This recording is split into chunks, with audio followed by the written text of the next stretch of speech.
How Ukraine forced Russia's retreat in Kherson.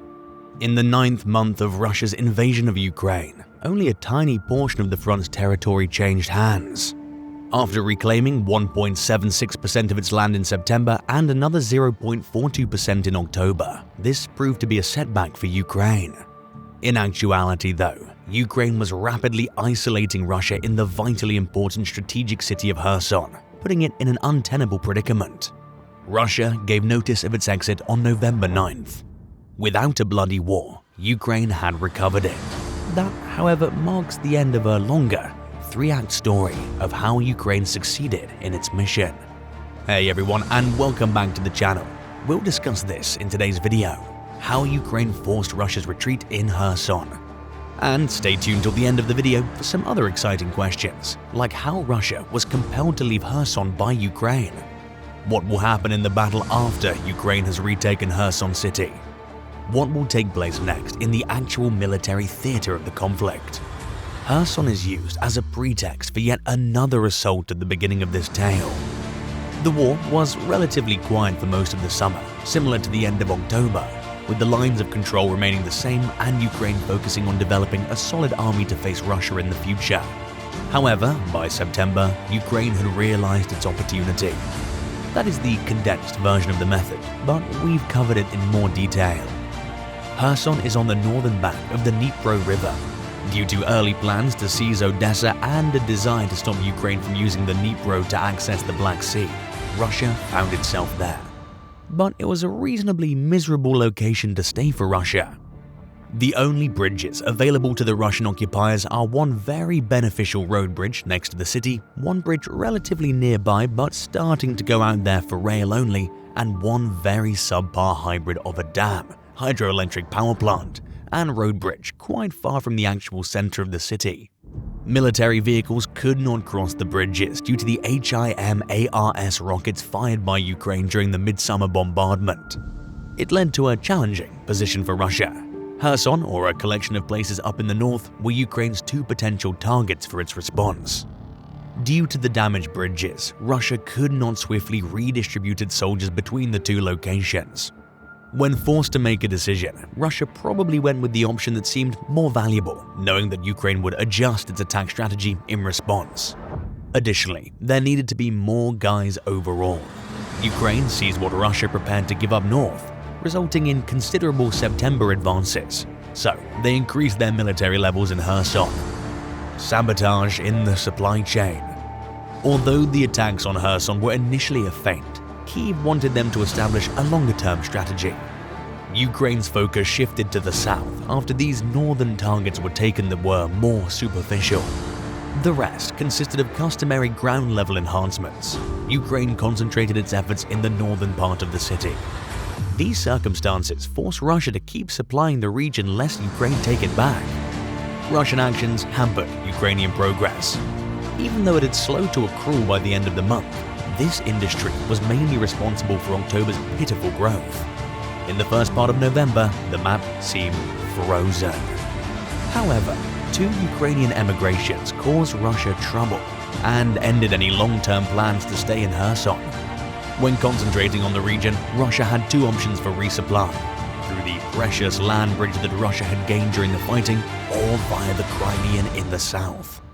The widely reported attack on the Crimean bridge on October 8th was Ukraine's retaliation to the initial maneuver. Technically, we still don't know who the offender is. We can draw conclusions, but Ukraine released this postage stamp to commemorate the event and tweeted it as a sick burn. Before the war, the bridge was Russia's only practical means of transporting commodities to Crimea. Once the fighting began, it was an essential resupply route for the southern front. But the October 8th explosion destroyed one car traveling directions way, wounded the other, and also caused problems for the nearby rail bridge. It is unclear how much of an effect this had on Russia's military, but it hasn't been good.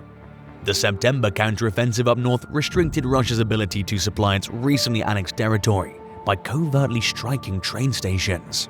Since then, Ukraine's artillery has been firing non-stop shells at Russia's rail lines that travel up and down the land bridge. The strategy is the same: slow down traffic by hitting rail targets all over the place, which has repercussions at the front lines. And all of that placed Russia in a challenging circumstance. Ukraine is exerting pressure on you by using weaponry from the air and soldiers on the ground. Additionally, once you've acquired the supplies nearby, you will have a complex means to cross the river inside the city. The big bummer is that there's a more complex way to cross the river and leave the city. The fact that it sets up Russia for a potentially disastrous defeat makes the last statement crucial. If Ukraine's attempts continued for an extended period, the prize soldiers would soon be outgunned. However, given that bridges prevented a swift retreat, the longer-term risk was that Russia would either lose them in battle or take them captive as Ukrainian prisoners of war. Thus, after Putin ordered the mobilization of 300,000 soldiers in September, it appeared that Russia was replacing its veteran forces with recruits by the middle of October. The Ukrainian army was prevented from quickly retaking the city, and the top troops were preserved for further combat. The intention was to keep Ukraine physically and psychologically engaged in Kherson. But even that proved unworkable, leading Russia to announce its departure from the northern bank of the Dnipro on November 9th. When Ukraine re-enters, they would then reveal themselves and cause multiple casualties. Gains in equipment. With the withdrawal from Kherson, Ukraine has unquestionably achieved a significant victory. There are also Zelensky's 24-inch Pythons. However, it is less effective than what happened in September up north.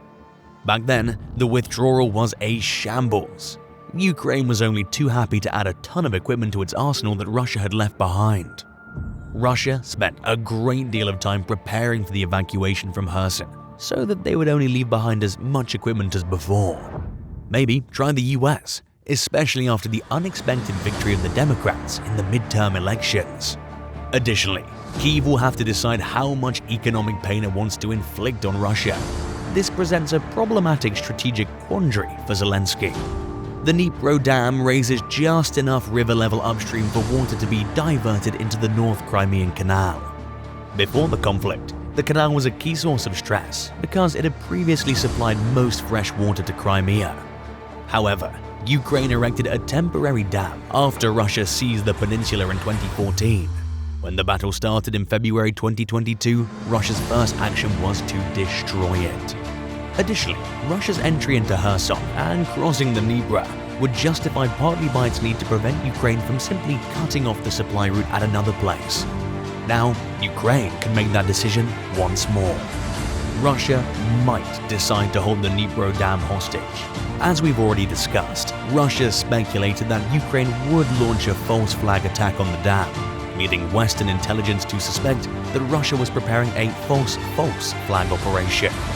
Ukraine would not want to demolish the barrier, since the floodplain downstream would be inundated and suffer incalculable economic damage. Russia's need for taller water pipes to maintain the canal's flow is a deterrent. However, Moscow could only see adverse effects if Ukraine already refuses Russia. A minor difficulty is that the floodplain is more concentrated on the southern side of the Dnipro than the northern. However, it is unlikely that Russia will care, given that this territory was taken from Ukraine. However, the signing here officially elevates the region to the status of a full-fledged member of the Federation under Russian law. Therefore, Russia is required to express concern. The sea will help to conceal the Russian emigration, though. Combative action. The middle of the land bridge should serve as Ukraine's following line of defense. Without reliable supplies, the southern tier would be shut off, and the pressure on a single bridge with questionable structural integrity would be tremendous. The remainder of the Kherson Oblast can come under constant Ukrainian pressure until all Russian forces have left. Whatever follows will almost certainly result in a slowdown. Rain will hinder tank maneuvers, and more Russian soldiers who've been mobilized will start to appear on the front lines.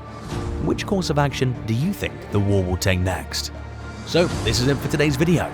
Well, what are your thoughts on the Russia-Ukraine never-ending war? Will things ever get back to normal? Let us know in the comment section. Make sure to subscribe to the channel and press the bell icon. Thanks for watching.